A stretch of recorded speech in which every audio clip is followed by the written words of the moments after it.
భలేవాడివి. ఇప్పుడు అలా కాదు కదా, నువ్వు కోసుకుని వచ్చిన తర్వాత ఇదిగో ఈ చెక్క ఏంటి కర్రల పొయ్యి మీద వండుద్దాం శుభ్రంగా.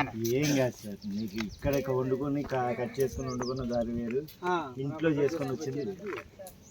మనం క్యాటరింగ్ సంస్థ పెట్టుకోవచ్చా శుభ్రంగా? మనం పెట్టుకుంటే మనం కొట్టుకోవడమే సరిపోతుంది. అంతే అంటావా? మనం నమ్ముకున్నాం. ఇప్పుడు మనం నమ్ముకున్నవాడు ఆఖరికి మన అన్నం తినడం వాడు.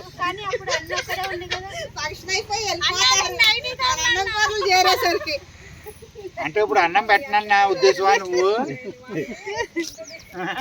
చూడు సత్యం ఎంత నిజంగా ఒప్పుకుంటున్నాడో, అన్నం కూడా పెట్టాడు అప్పుడు. ఏది ఆగదు. ఉల్లిపాయలు అన్నంలోకి అవే వండుకుండే అవే అవే అందుకుని పొడవగానే కొన్ని ఇలాగా అన్నారు.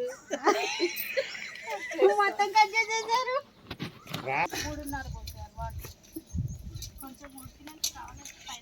వెళ్ళి తీసుకొచ్చి పోయండి, టమాటాలు కీరా దోసకాయ వేస్ట్ చేయకండి.